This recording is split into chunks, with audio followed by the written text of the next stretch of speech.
Now, what I would like to do is a continuation of the first half of the show, and I would like to analyze a statement by none other than Edward Bernays. Okay, for those of you who are unfamiliar with Mr. Bernays, he is basically the father of modern advertising. He is the father of modern public relations. If you have ever heard the terms spin doctors or something like that, that's Edward Bernays, baby, okay? Bernays, just a really quick history here, is that Edward Bernays was the nephew of Sigmund Freud. Sigmund Freud had studied the mechanisms by which people behave based on their instincts and other subconscious drives. And whereas Freud was academic, and he also wanted to help people by being able to find out what was causing them anxiety and depression and that sort of thing, and then once you expose it, they are able to deal with it and overcome it.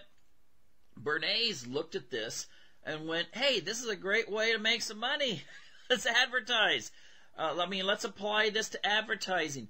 And instead of just throwing stuff out there that just says, buy our car because it has this kind of mileage, you sell the car based on, let's say, a man's insecurity about his manhood or something like that.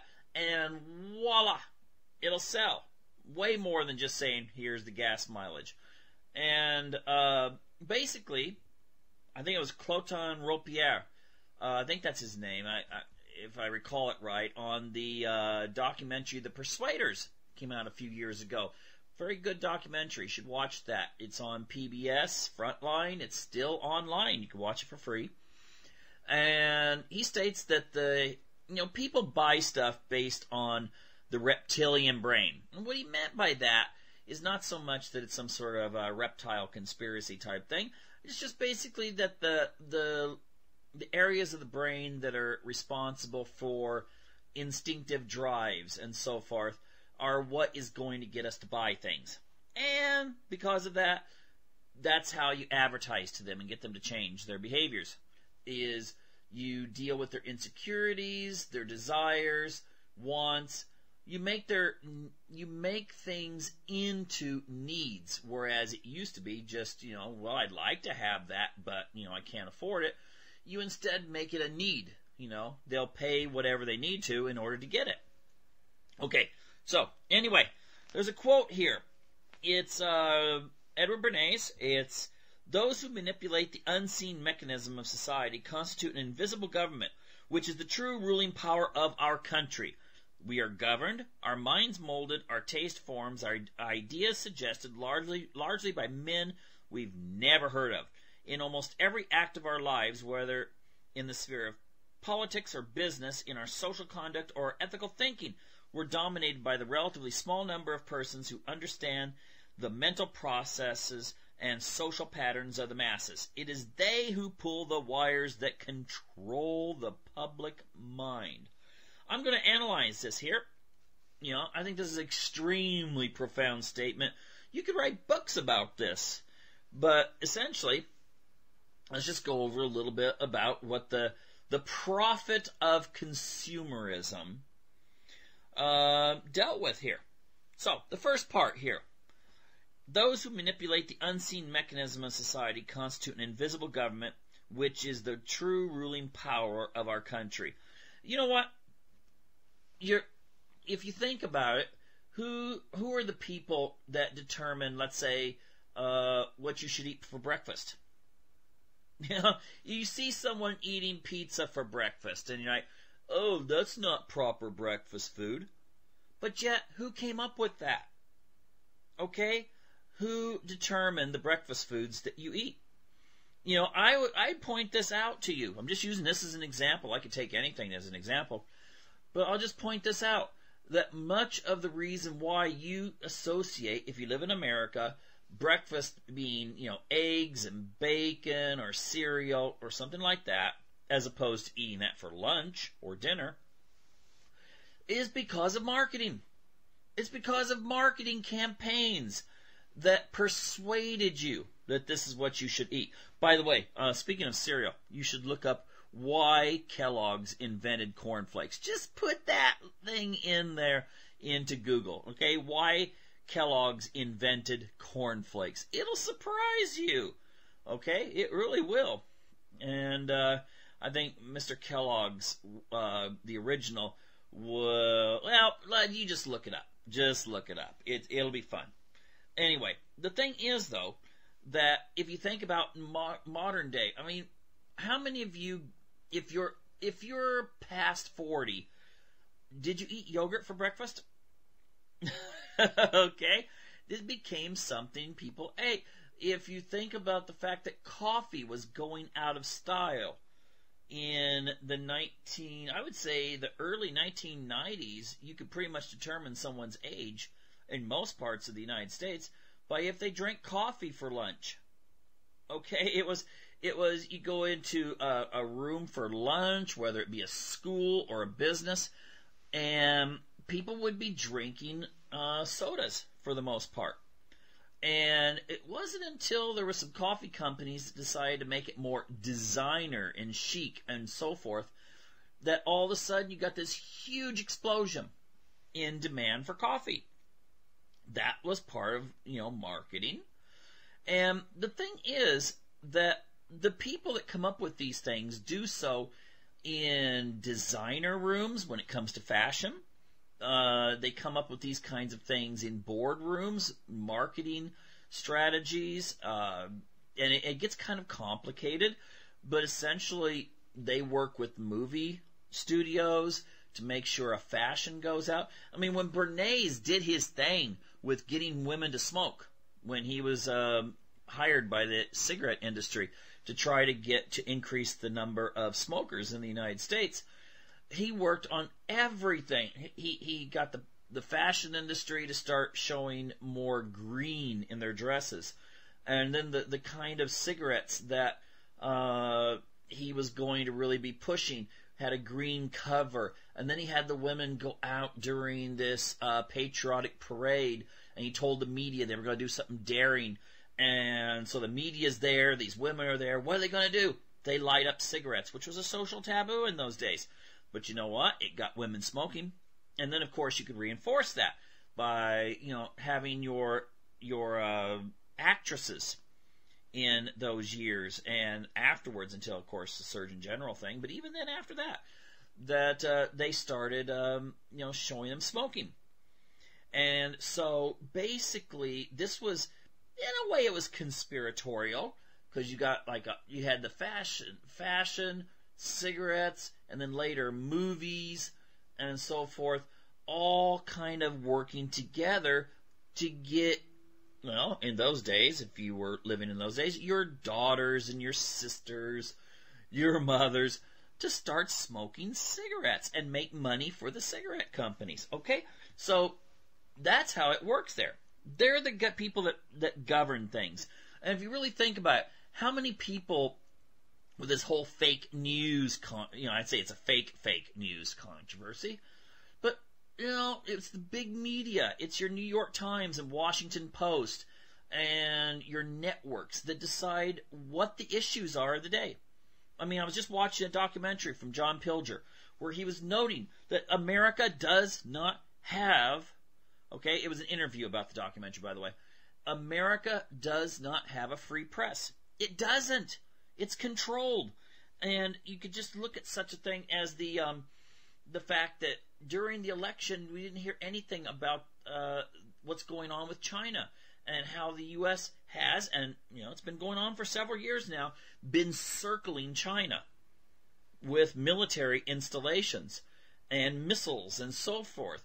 And that's a big issue, okay? That's a huge issue. Of course, the same thing's going on with Russia. And then, of course, the media makes it sound like, oh, look at the aggressors, China and Russia. Well, how many people determine what's going to be the big news that's being discussed? Is it the person who's the editor of your local newspaper that might have a circulation of 10,000? No. It's the people who are in the big New York or Washington, D.C., or to a certain degree Los Angeles news bureaus that determine, out of all the news they could possibly deal with, out of all the topics and all the angles they're going to deal with, what's going to be dealt with, and that means what you're thinking, what you're talking with your friends about, what you're discussing at work, and so forth. Now, we are governed, our minds molded, our tastes formed, our ideas suggested by men we have never heard of. Already gone over that. In almost every act of our lives, whether it be the sphere of politics or business, in our social conduct or our ethical thinking, we're dominated by the relatively small number of persons who understand the mental processes and the social patterns of the masses. And, of course, they are the ones who pull the wires that control the public mind. I mean, take a look at our social morals.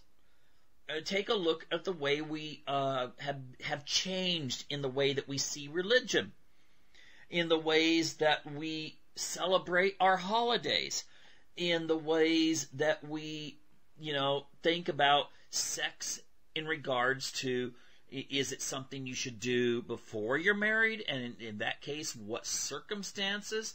Or is it, even our family sizes and so forth? These are things that have been conditioned into us to the point that, let's take a look at the reproduction, how many kids you're going to have. There was a song that came out, I can't remember the person that sang it or something. It's when I was a little kid that it came out. But it was something about, a woman, a country music singer, and she's singing this song about, I've got the pill. Okay? And when that came out, my understanding is churches all over America were condemning this song. Okay? Because in those days, the consensus amongst Christians, probably Jews and so forth, in the United States was that, be fruitful, multiply, and replenish the earth. But look how that's changed now.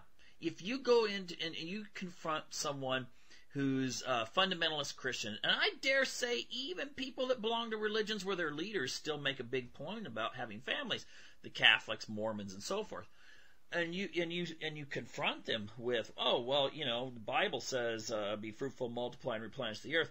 They will accept what you say, but then they will twist it around, and they will change it to fit their notions of how it should be interpreted. Okay?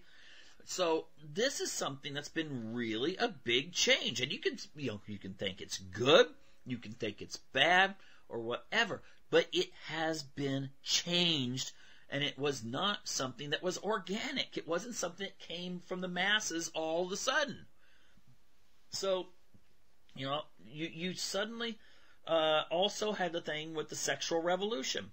Well, the media promoted it, and it wasn't so much that they came on shows and said, hey, everyone, it's time to go out and have sex or something like that. No, it was more of a thing in which you started promoting the idea by showing people in various situations, and part of the plot could involve, the adultery, or the idea of two people being in love, and, this sort of thing, and winding up in a relationship with each other that involved sexuality. Now, again, whether you agree or not, this has been something that has been changed, and it wasn't something that was just suddenly spontaneous. Boom, everyone decides to change their ideas. So, and then we talk about such things as how we view the world. Take a look at the way Americans look at the world. They tend to, maybe this election's changed things. I've heard that a lot of Republicans now are big fans of Putin. But the thing is, we do have a situation in which we have the demonization of Russia, where a person's supposed to, at least thinking that, well, I'm supposed to be against Russia. You hardly see anything positive in the press in the United States about Russia. Who decides that? Who benefits from it? Well, there's big corporations that are part of this whole, $400 billion defense budget that goes towards buying goodies, tanks, bombers, aircraft carriers, and stuff like that. They need an enemy. They need an enemy. So you need Russians and, the Chinese and all these other people to suddenly, just wiggle out there in front of people and say, they're going to get us. And then people are willing to say, oh, sure, let's spend more and more money that we don't have on weapons of mass destruction, and so forth. So, essentially, Bernays, yes, this guy, he had it together. And you can find his original book, Propaganda, written in 1928. You can find that on the internet. Just type in, read online Propaganda, Edward Bernays. And, I think it would be something that you should really read. I think it's going to be it's not very long. It's a very, very small book, but it's very insightful and essentially puts across the notion, again, that, you've got to really analyze what's coming at you in order to truly